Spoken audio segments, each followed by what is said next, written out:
Friends, welcome to our channel. మీ చుట్టూ ఉన్న వారిలో ఎవరో ముగ్గురు మీ మంచితనాన్ని బలహీనతగా భావించి మీ మీదే నమ్మకం పెట్టుకుని మీరు ముందుకు వెళుతున్న సమయంలో మీ వెనుక ఏదో చేయాలని ప్రయత్నించి ఉండవచ్చు.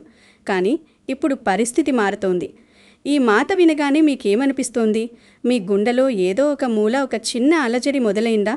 మీ జీవితంలో గత కొంతకాలంగా ఒకే రకమైన సంఘటనలు మళ్ళీ ఎందుకు జరుగుతున్నాయో ఎప్పుడైనా ప్రశాంతంగా కూర్చుని ఆలోచించారా? ఒక వ్యక్తి మీ ముందు ఎంతో మంచిగా, మీరే సర్వస్వం అన్నట్లుగా మాట్లాడి మీరు అటు తిరగగానే మీ వెనుక నుంచి మీ గురించి ఎందుకు మరోలా ప్రవర్తిస్తున్నారో మీకెప్పుడైనా అర్థమైందా? మీరు ఎంతో నమ్మకంతో మీ మనసులోని బాధను లేదా సంతోషాన్ని ఒకరితో పంచుకుంటే ఆ విషయం కొద్ది రోజుల్లోనే మరొకరి చెవిలో పడి మీకే వ్యతిరేకంగా మారిన సందర్భాలు మీకు ఖచ్చితంగా ఎదురయ్యే ఉంటాయి. మీరు ఒక విషయం చెప్పగానే అది మరొకరి చెవిలోకి ఎందుకు వెళ్తోంది? మీరు మీ డబ్బు సమస్య గురించి కానీ, కుటుంబంలో జరిగే సున్నితమైన గొడవల గురించి కానీ ఎవరినైనా నమ్మి చెబితే చివరకు ఆ విషయమే మీకు ఆయుధంగా మారి గుండెకు గుచ్చుకునే పరిస్థితి ఎందుకు వస్తోంది? మీరు జీవితంలో ఒక మెట్టు పైకి ఎదగబోతున్న సమయంలో, ఏదో ఒక కొత్త పని మొదలుపెట్టాలని ఉత్సాహంగా ఉన్న సమయంలో ఎవరో ఒకరు వచ్చి మీ ఉత్సాహం మీద నీళ్లు చల్లేలా ఎందుకు మాట్లాడుతున్నారు? ఇవన్నీ కేవలం మీ గ్రహచారం బాగోలేక జరుగుతున్న సంఘటనలు కావు. ఇది కేవలం మిమ్మల్ని భయపెట్టే విషయం, అంతకంటే కాదు. మీ చుట్టూ ఉన్న సంబంధాలను, మీరు ప్రాణంగా నమ్ముతున్న మనుషుల అసలు స్వభావాన్ని అర్థం చేసుకోవడానికి కాలం మీకిస్తున్న ఒక గట్టి హెచ్చరిక. ఈరోజు నేను చెప్పబోయే ఈ ముగ్గురు వ్యక్తులు మీ జీవితంలో ఎక్కడో దూరాన ఉన్నవారు కాదు. వాళ్ళు రోజు మీతో పాటే నడుస్తూ, మీ నీడలా ఉంటూ, మీతోనే నవ్వుతూ, మీ పునాదులను కదిలించే ప్రయత్నం చేస్తున్నారు. వాళ్ళెవరు? వాళ్ళ ప్రవర్తన ఎలా ఉంటుంది? వాళ్ళు మీ జీవితంలో ఎలాంటి పాత్ర పోషిస్తున్నారు అనేది ఈ క్షణం మీరు తెలుసుకోవాలి. నా జీవితంలో కూడా ఇలాంటి వారు ఉన్నారా అన్న ప్రశ్న ఇప్పుడు మీలో మెదులుతూ ఉండవచ్చు. అవును, ఖచ్చితంగా ఉన్నారు. ఆ ముగ్గురి గురించి, వారి ప్రవర్తన వెనుక ఉన్న అసలు రహస్యం గురించి పూర్తిగా తెలిసేసరికి మీ కళ్ళు తెరుచుకుంటాయి. ఈ వీడియోను మొదటి నుంచి చివరి వరకు ఎక్కడా ఆపకుండా వినండి. ఎందుకంటే మధ్యలో వదిలేస్తే మీరు మీ జీవితంలో అతి పెద్ద నిజాన్ని, ఒక చేదు వాస్తవాన్ని తెలుసుకునే అవకాశాన్ని కోల్పోతారు. ఇది మీకోసం, మీ భవిష్యత్తు కోసం, మీ మానసిక ప్రశాంతత కోసం మీరు చేస్తున్న ఒక చిన్న ప్రయాణం లాంటిది. ఈ మాటలు మీ జీవితానికి చాలా దగ్గరగా అనిపిస్తే, మీ మనసులోని ఏదో ఒక మూల నేను చెబుతున్న విషయాలు అక్షరాలా నిజమే అనిపిస్తే వెంటనే ఈ వీడియోను మనస్ఫూర్తిగా లైక్ చేయండి. మీకు తెలిసిన ప్రతి మేషరాశి వారికి ఈ వీడియోను షేర్ చేయండి. ఎందుకంటే వారు కూడా తమ జీవితంలో ఇలాంటి చీకటి కోణాలను ఎదుర్కొంటూ ఎవరికీ చెప్పుకోలేక లోపల కుమిలిపోతూ ఉండవచ్చు. ఇలాంటి ఎన్నో లోతైన, మీ జీవితాన్ని మార్చే, మీ కళ్ళు తెరిపించే విషయాల కోసం మన ఛానల్ను సబ్స్క్రైబ్ చేసుకోండి. అలాగే కింద ఉన్న కామెంట్ సెక్షన్లో మీ వ్యక్తిగత వివరాలు, గోత్రాలు లాంటి సున్నితమైన విషయాలు ఏమీ చెప్పవద్దు. కేవలం మీ పేరులోని మొదటి అక్షరం, మీరు ప్రస్తుతం ఉంటున్న నగరం లేదా పట్టణం పేరు, మరియు మీరు ఎక్కువగా నమ్మి, మీరు ప్రాణంగా ఆరాధించే దేవుడి పేరు మాత్రమే కామెంట్ చేయండి. ఉదాహరణకు, మీ పేరు మొదటి అక్షరం, మీరు ఉన్న నగరం పేరు, మీరు నమ్మే దేవుడి పేరు కామెంట్లో రాయండి. ఒకవేళ మీ జీవితంలో ప్రస్తుతం ఏదైనా తీరని సమస్య ఉంటే, ఎవరైనా మోసం చేసి ఉంటే, కుటుంబంలో మనశ్శాంతి కరువైతే, లేదా డబ్బు విషయంలో ఎవరైనా మిమ్మల్ని ఇబ్బంది పెడుతూ ఉంటే ఆ బాధను కూడా కామెంట్లో పంచుకోండి. ఇది మీ మనస్సును తేలిక చేసుకునే ఒక వేదిక మాత్రమే. ఇక్కడ మీరు మీ బాధను పంచుకోవడం వల్ల ఎవరికీ ఎలాంటి నష్టం లేదు.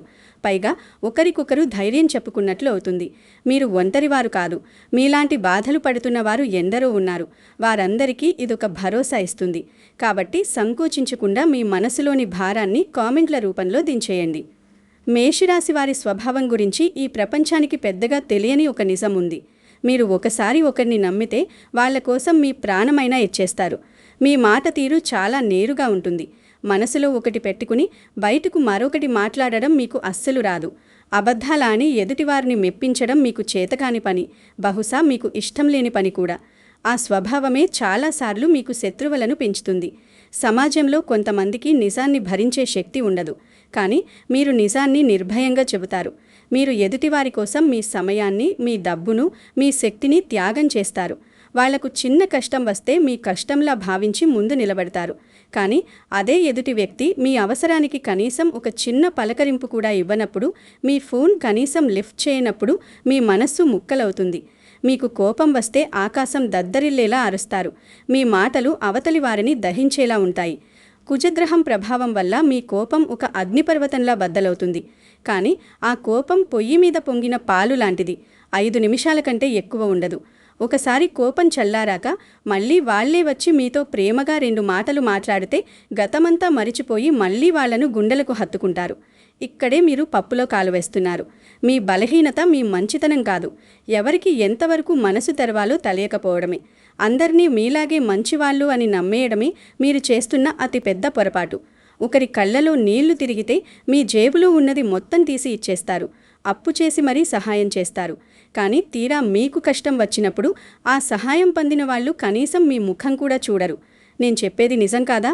ఒక్కసారి మీ గతాన్ని తవ్వుకోండి. మీ కళ్ళలో నీళ్లు తిరిగిన ప్రతిసారి మీ పక్కన ఎవరు నిలబడ్డారు? మీరు ఎవరికైతే అత్యంత ఎక్కువగా ప్రేమిస్తారో, ఎవరికైతే అత్యంత ఎక్కువ ప్రాధాన్యత ఇస్తారో వాళ్ల నుంచే మీకు అతిపెద్ద దెబ్బ తగిలే అవకాశం ఉంది. అయితే మీరు భయపడాల్సిన అవసరం లేదు. ఇప్పుడు ఆ కాలచక్రం మీ వైపు తిరుగుతోంది. ముసుగులు వేసుకున్న మనుషుల అసలు రంగులు బయటపడే సమయం ఆసన్నమైంది. ఇంట్లో ఒక పెద్దమ్మ లేదా ఎంతో అనుభవం ఉన్న ఒక ఆప్తురాలు మీ పక్కన కూర్చుని మీ తల నిమురుతూ చెబుతున్నట్లుగా ఈ మాటలను తీసుకోండి. ఒక్కసారి ఆలోచించండి. మీ జీవితంలో మీరు ఎవరి వల్ల ఎక్కువ కన్నీళ్లు పెట్టారు? బయట వాళ్ల వల్ల కాదు, మీ వాళ్ళు అనుకున్న వాళ్ళ వల్లే కదా. ఇక్కడే అసలు విషయం ఉంది. ఈ ముగ్గురిని మీరిప్పుడు గుర్తించకపోతే భవిష్యత్తులో మీరు అనుభవించే మానసిక క్షోభకు హద్దు ఉండదు. మీ జీవితాన్ని శాసించే హక్కు ఎవరికీ ఇవ్వకండి. ఇప్పటికే మీ మనస్సులో అనేక ప్రశ్నలు మొదలై ఉంటాయి. ఈ ముగ్గురు వ్యక్తులు నా జీవితంలో ఉంటే వాళ్ళు నాతో ఎలా ప్రవర్తిస్తారు? నా వెనుక ఏం చేస్తున్నారు? ఈ ప్రశ్నలు మిమ్మల్ని తొలిచివేస్తూ ఉండవచ్చు. నేను వాళ్ళ పేర్లను ఒక్కసారిగా బయటపెట్టను. ఎందుకంటే అలా చెప్పగానే మీరు వెంటనే వెళ్ళి వాళ్ళతో గొడవ పడటం నా ఉద్దేశ్యం కాదు. మీరు వాళ్ళను అర్థం చేసుకోవాలి, వాళ్ళ ప్రవర్తనను గమనించాలి. ఆ తరువాతి ఒక నిర్ధారణకు రావాలి. మొదట మనం మొదటి వ్యక్తి గురించి మాట్లాడుకుందాం. ఈ మొదటి వ్యక్తి మీ జీవితంలో చాలా ప్రత్యేకమైన స్థానం సంపాదించుకున్న వ్యక్తి అయి ఉంటాడు. ఈ వ్యక్తికి మీరంటే చాలా ఇష్టమన్నట్లుగా నటిస్తాడు. మీ కష్టసుఖాలు అన్నీ శ్రద్ధగా వింటాడు. మీరు బాధలో ఉన్నప్పుడు మీ పక్కనే కూర్చుని ఓదారుస్తాడు. మీరు ఏదైనా బాధలో ఉండి ఎవరికో ఒకరికి చెప్పుకుని గుండె భారం తగ్గించుకోవాలి అనుకున్నప్పుడు మీకు మొదట గుర్తొచ్చేది బహుశా ఈ వ్యక్తే కావచ్చు. కానీ అసలు నిజం ఏమిటంటే ఈ వ్యక్తి మీ జీవితంలో ఒక గూఢచారి లాంటివాడు. మీ దగ్గర విషయాలు తెలుసుకుని మీరు చెప్పిన అత్యంత రహస్యమైన వ్యక్తిగత విషయాలను, మీ కుటుంబ కలహాలను, మీ ఆర్థిక ఇబ్బందులను తీసుకువెళ్ళి మీ శత్రువులకు లేదా మీ గురించి చులకనగా మాట్లాడేవారికి చేరవేస్తాడు. మీకు ఎదురుగా ఉన్నప్పుడు మీరే గొప్ప అంటాడు. మీరు లేనప్పుడు మాత్రం మిమ్మల్ని ఒక అమాయకుడిగా, చేతకానివాడిగా, ఏమీ తెలియనివాడిగా చిత్రీకరిస్తాడు. మీలోని ప్రతి లోపాన్ని భూతద్దంలో పెట్టి ఇతరులకు చూపిస్తాడు. నిజం చెప్పండి, ఎప్పుడైనా ఇలా జరిగిందా? మీరు ఎంతో నమ్మకంతో ఒకరికి చెప్పిన మాట కొద్ది రోజులకే ఊరంతా ఎలా తెలిసింది అని మీరు ఆశ్చర్యపోయిన సందర్భాలు ఉన్నాయా? మీరు మీ జీవిత భాగస్వామి గురించి కానీ, మీ పిల్లల గురించి కానీ చెప్పిన ఒక చిన్న మాట రేపటి రోజున ఒక పెద్ద గొడవకు దారితీసిన అనుభవం మీకు ఉందా? ఆ మాట బయటకు వెళ్ళడానికి కారణం ఈ మొదటి వ్యక్తే. ఈ వ్యక్తి మీ మాటలను శ్రద్ధగా వింటున్నట్లు నటిస్తాడు, కానీ లోపల మాత్రం మీ బలహీనతలను ఎలా వాడుకోవాలా అని ఆలోచిస్తుంటాడు. ఈ వ్యక్తి వల్ల మీరిప్పటికే ఎన్నోసార్లు నలుగురిలో అవమానాల పాలై ఉంటారు. మీ పరువు పోవడానికి పరోక్షంగా ఈ వ్యక్తే కారణం. ఈ వ్యక్తి పేరులోని మొదటి అక్షరం ఏమిటో మీకు తెలుసా? ఈ వ్యక్తి పేరు బహుశా సా లేదా షాతో మొదలయ్యే అవకాశం బలంగా కనిపిస్తోంది. ఉదాహరణకు సుధాకర్, శిరీష, సాయి, స్వప్న, శ్రీనివాస్, శివ, సంతోష్, శారద ఇలాంటి పేర్లు ఏవైనా కావచ్చు. కానీ గుర్తుంచుకోండి, కేవలం పేరు సా లేదా షాతో మొదలైనంత మాత్రాన వాళ్ళందరూ మీకు వ్యతిరేకులు కారు. నేను చెప్పిన ప్రవర్తన అంటే మీ దగ్గర మంచిగా ఉంటూ మీ మాటలను ఇతరులకు చేరవేసే లక్షణం ఈ పేరున్న వ్యక్తిలో ఉందా లేదా అనేది మాత్రమే మీరు గమనించాలి. ఒకే అక్షరానికి అనేక పేర్లు ఉండవచ్చు. పేరు కంటే ఆ వ్యక్తి ప్రవర్తనను గమనించండి. మీరు ఈ అక్షరం విన్న వెంటనే మీ మనస్సులో ఒక వ్యక్తి చిత్రం మెదిలితే వెంటనే ఉద్వేగానికి లోనై వారితో గొడవ పడకండి. ముందుగా వారి ప్రవర్తనను సూక్ష్మంగా గమనించండి. వారు మీ దగ్గర ఎంత తీయగా మాట్లాడుతున్నారో, మీరు లేనప్పుడు ఇతరుల దగ్గర మీ గురించి ఏమంటున్నారో తెలుసుకునే ప్రయత్నం చేయండి. ఆ వ్యక్తి మీకు నిజంగా మంచివాడా, లేక మీరు అతనిపై పెట్టుకున్న నమ్మకమే ఎక్కువ? ఒక్కసారి ప్రశాంతంగా కూర్చుని ఆలోచించండి. మీకే జవాబు దొరుకుతుంది. ఇప్పుడు మన కథనంలో రెండవ వ్యక్తి గురించి తెలుసుకుందాం. మేషరాశివారు డబ్బు విషయంలో చాలా ఉదారంగా ఉంటారు అని ముందే చెప్పుకున్నాం కదా. ఒకరు కష్టంలో ఉన్నారని తెలిస్తే అప్పు చేసైనా సరే సహాయం చేస్తారు. మీరు రూపాయి కూడబెట్టి దాచుకున్న డబ్బును కూడా అవతలి వాళ్ల కన్నీళ్లు చూడలేక ఇచ్చేస్తారు. కానీ ఆ డబ్బును తిరిగి అడగడం మీకు చేతకాదు. అడిగినా అవతలి వాళ్ళు ఏదో ఒక సాకు చెబుతారు, మీరే సర్దుకుపోతారు. ఈ రెండవ వ్యక్తి ఖచ్చితంగా మీ ఆర్థిక విషయాలు, ఆస్తులు, వ్యాపారం లేదా మీ ఎదుగుదలకు సంబంధించిన వ్యవహారాలలో జోక్యం చేసుకునే వ్యక్తి అయి ఉంటాడు. మీరు ఏదైనా కొత్తగా ఒక పని మొదలు పెడదామని అనుకున్నప్పుడు ఈ వ్యక్తి రంగంలోకి దిగుతాడు. ఉదాహరణకు, మీరు ఎంతో కష్టపడి కృష్ణా జిల్లాలో ఒక 1600 చదరపు అడుగుల ఇల్లు కట్టుకొని ఆ ఇంటికి సంబంధించిన అనుమతుల కోసం లేదా క్రమబద్ధీకరణ కోసం అధికారుల చుట్టూ తిరుగుతున్న సమయంలో మీకు ఒక చిన్న సలహా అవసరమైనప్పుడు ఈ వ్యక్తి తారసపడతాడు. మీకు సలహా ఇస్తున్నట్లుగానే నటిస్తూనే మీ ఆత్మవిశ్వాసాన్ని దెబ్బతీస్తాడు. ఈ అనుమతులు రావడం చాలా కష్టం. నీకంత పలుకుబడి ఉందా? ఎందుకు అనవసరంగా డబ్బులు వృధా చేసుకుంటావు? అంటూ మీ ప్రయత్నాలను ఆదిలోనే తుంచేయాలని చూస్తాడు. లేదా మీరు ఏదైనా చిన్న వ్యాపారం పెడదామని అనుకున్నప్పుడు ఇప్పుడున్న మార్కెట్ పరిస్థితులు బాగోలేవు, నువ్వు నష్టపోతావు అని భయపెడతాడు. వాళ్ళు అలా చెప్పేది మీ మీద ప్రేమతో కాదు, మీరు వాళ్ళకంటే ఎక్కడ పైకి ఎదుగుతారో అన్న లోపలి భయంతో. ఈ వ్యక్తికి మీరు ఎదగడం అస్సలు ఇష్టముండదు. మీరు ఎప్పుడూ తనకంటే కిందే ఉండాలని, తన మాట వింటూ ఉండాలని, తన మీద ఆధారపడి బ్రతకాలని కోరుకుంటాడు. మీరు ఏదైనా సక్సెస్ సాధిస్తే పైకి ఎంతో ఆనందంగా పొగుడుతాడు, కానీ లోపల మాత్రం కుమిలిపోతాడు. ఈ రెండవ వ్యక్తి మీ జీవితంలో ఒక అదృశ్య గోడ లాంటివాడు. మీ అడుగులను ముందుకు పడనివ్వడు.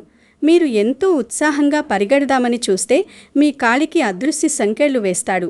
ఈ రెండవ వ్యక్తి పేరు అక్షరం ఏమిటో తెలుసుకోవాలని ఉందా? మీ గుండె వేగం పెరుగుతుందా? ఈ అక్షరం మీకు తెలిసిన ఒకరి పేరులో ఖచ్చితంగా ఉంటుంది. ఆలోచించండి. మీ నిర్ణయాలను ఎప్పుడూ వ్యతిరేకించే, మీ ఉత్సాహాన్ని నీరుగార్చే, డబ్బు విషయాల్లో మిమ్మల్ని ఇబ్బంది పెట్టే ఆ వ్యక్తి ఎవరు? ఆ వ్యక్తి పేరు మొదటి అక్షరం రా లేదా రా అయి ఉండవచ్చు, లేకపోతే దానికి దగ్గరగా ఉండే మా అనే అక్షరంతో కూడా మొదలవ్వచ్చు. ఉదాహరణకు రవి, రమేష్, రామకృష్ణ, మాధవి, మహేష్, మంజుల, రాజేష్, రమ్య ఇలాంటి పేర్లు ఏవైనా కావచ్చు. ఇవి కేవలం ఉదాహరణలు మాత్రమే. సుమా, మీరు వెంటనే ఈ పేర్లు ఉన్నవారిని శత్రువులుగా చూడకండి. ఈ అక్షరాలతో పేరు మొదలై మీరు ఎదగబోతున్న ప్రతిసారి మిమ్మల్ని వెనక్కిలాగే మనస్తత్వం ఉన్న వ్యక్తి మీ చుట్టూ ఉంటే మాత్రం మీరు అత్యంత జాగ్రత్తగా ఉండాల్సిన సమయమిదే. మీరు ఎదగబోయే సమయంలో ఎవరూ నిరుత్సాహపరిచారా అని మీ గతాన్ని ఒక్కసారి వెనక్కి తిరిగి చూసుకోండి. మీ ప్రతి ఓటమి వెనుక ఈ వ్యక్తి ఇచ్చిన తప్పుడు సలహా ఉందేమో బేరీజు వేసుకోండి. ఈ రెండవ సంకేతం వింటున్నప్పుడు మీ మదిలో ఎవరో ఒకరి రూపం కదలారి ఉంటుంది. ఆ రూపమే రేపు మీకు ఎదురయ్యే అతిపెద్ద ఆర్థిక సవాలు. కాబట్టి వాళ్లకు మీ భవిష్యత్తు ప్రణాళికలు, మీ ఆస్తి విషయాలు, మీ పెట్టుబడుల గురించిన వివరాలు ఏమాత్రం చెప్పకండి. మీ డబ్బులు మీరే కాపాడుకోవాలి. ఇదంతా వింటుంటే మీకు ఏమనిపిస్తోంది? మీ జీవితంలో కూడా అచ్చం ఇలాగే జరుగుతోందా? ఇప్పటి వరకు చెప్పిన ఈ రెండు సంకేతాల్లో మీ జీవితానికి ఏది దగ్గరగా అనిపించింది? మీ కళ్ళ ముందు జరుగుతున్న అన్యాయం మీకిప్పుడు అర్థమవుతుందా? మనసులో ఒకటే సంఘర్షణ. ఎవరిని నమ్మాలో, ఎవరిని వదలాలో తెలియని అయోమయం మిమ్మల్ని వేధిస్తుండవచ్చు.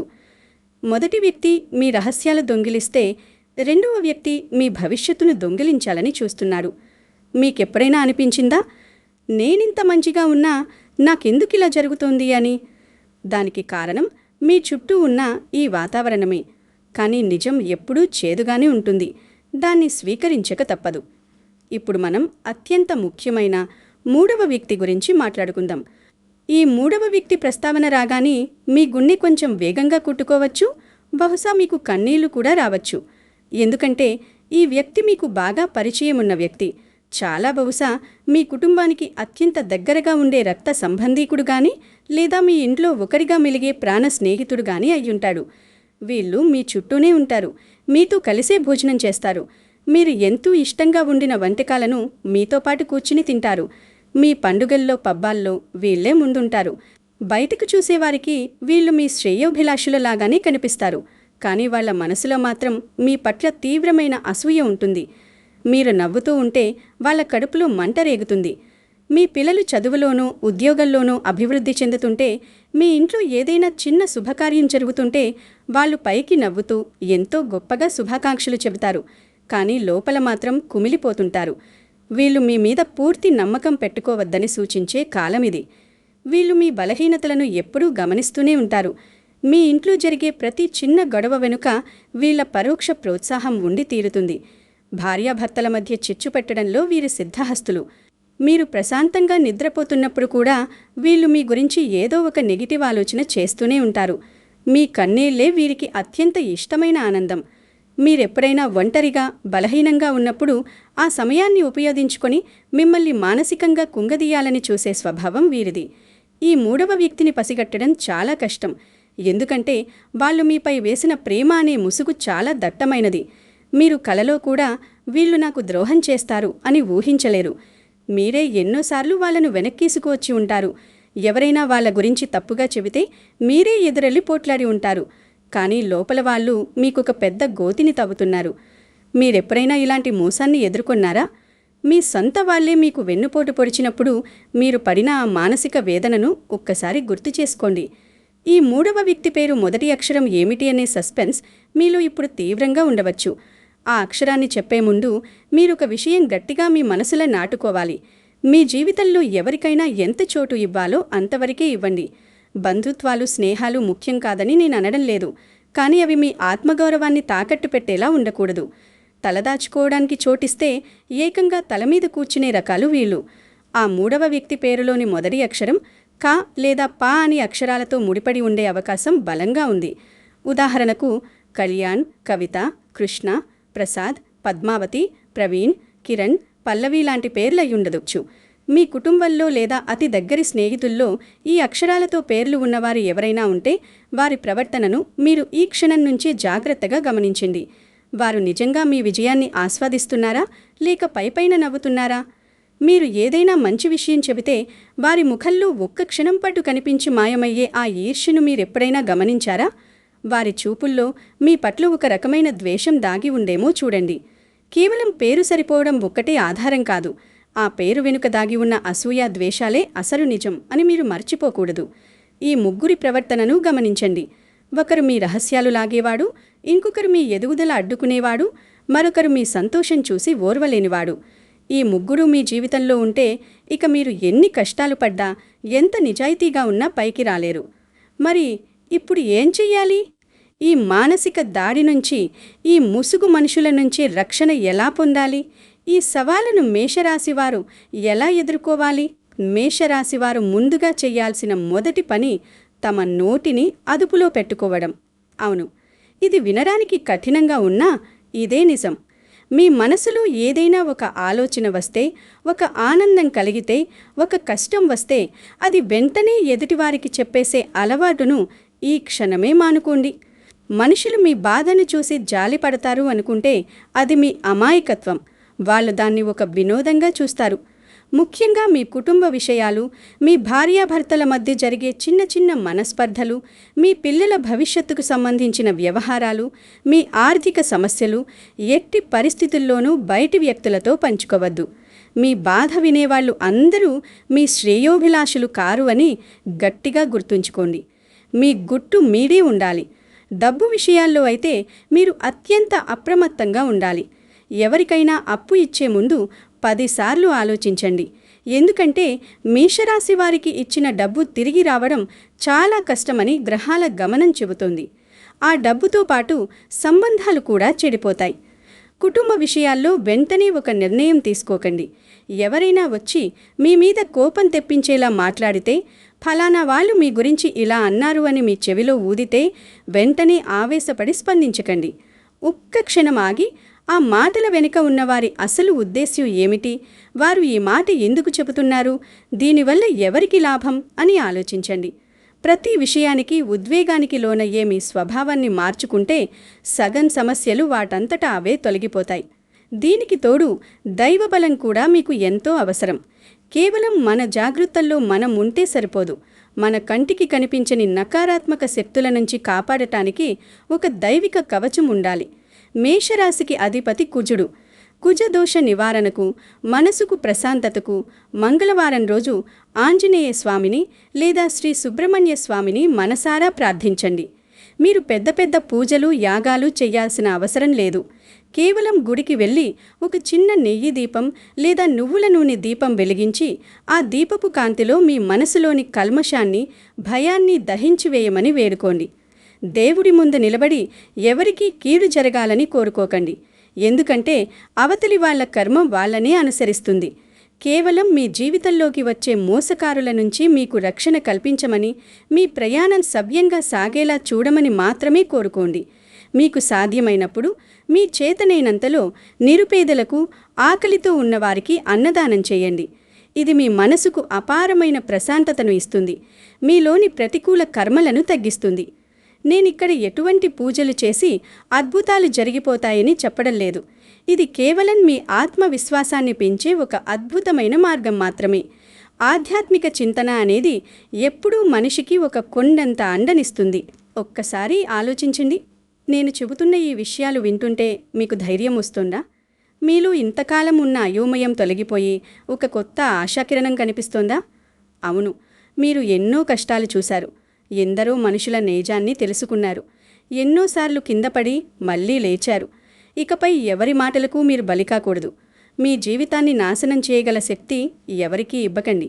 వాళ్ళు ఎంత పెద్దవారైనా, ఎంత దగ్గరివారైనా, రక్త సంబంధీకులైనా సరే, మీ ఆత్మగౌరవాన్ని దెబ్బతీసే హక్కు ఎవ్వరికీ లేదు. మీ జీవితం ఒక తెరుచుకున్న పుస్తకంలా ఉండకూడదు. ఎవరి మీద పడితే వాళ్ల మీద అనవసరమైన అనుమానం పెంచుకుని పిచ్చివాళ్లలా మారమని నేను చెప్పడం లేదు. కానీ ప్రతి అడుగులోనూ వివేకంతో వ్యవహరించమని మాత్రమే చెబుతున్నాను. నిజమైన సంబంధాలనేవి మీరు కష్టాల్లో ఉన్నప్పుడు, పరీక్షించబడినప్పుడు మాత్రమే బయటపడతాయి. సుఖంలో ఉన్నప్పుడు 100 మంది వస్తారు, కానీ కష్టంలో ఒక్కరు తోడున్నా వాళ్లే దేవుడితో సమానం. ఆ ఒక్కరిని గుర్తించండి, మిగతా వాళ్ళని దూరం పెట్టండి. ఇప్పటి వరకు మీరు జీవితంలో భరించిన అవమానాలు, మోసాలు, కన్నీళ్లు ఏవీ వృధా కావు. అవన్నీ మిమ్మల్ని ఒక బలమైన వ్యక్తిగా తీర్చిదిద్దిన అనుభవాలు. ఇకపై మీ నిర్ణయాల్లో స్పష్టత రావాలి, మీ అడుగుల్లో దృఢత్వం ఉండాలి. ఇతరులు మీ గురించి ఏమనుకుంటారో అన్న భయాన్ని వదిలేయండి. మీకోసం మీరు బతకడం నేర్చుకోండి. మీ అంతరాత్మ చెప్పే మాట వినండి. కింద ఉన్న కామెంట్ సెక్షన్లో మరోసారి గుర్తు చేస్తున్నాను, మీ పేరులోని మొదటి అక్షరం, మీరు నివసిస్తున్న నగరం పేరు మరియు మీరు ప్రాణంగా నమ్మే దేవుడి పేరు తప్పకుండా రాయండి. మీ బాధను పంచుకోవాలి అనిపిస్తే మనసు విప్పి రాయండి. మీ మనసులోని భారాన్ని దించేస్తేనే కొత్త జీవితాన్ని ప్రారంభించగలరు. ఈ వీడియో మీకు ఏమాత్రం ఉపయోగపడిందని భావించినా తప్పకుండా లైక్ చేయండి. మీకు తెలిసిన మేషరాశి వారందరికీ షేర్ చేయండి. ఎందుకంటే ఒకరిని మేల్కొల్పడం అంటే దేవుడికి సేవ చేయడమే. మన ఛానల్ను సబ్స్క్రైబ్ చేసుకోవడం మర్చిపోకండి. మిమ్మల్ని మోసం చేయాలని చూసిన ఆ 3 వ్యక్తులను వెతుక్కుంటూ వెళ్ళి వాళ్లతో యుద్ధం చేయడం, వాళ్ల బండారం బయటపెట్టి వాళ్లను నాశనం చేయడం మీ లక్ష్యం కాకూడదు. ఎందుకంటే మిమ్మల్ని మోసం చేయాలని చూసిన ప్రతి ఒక్కరిని వెతకడం మీ పని కాదు.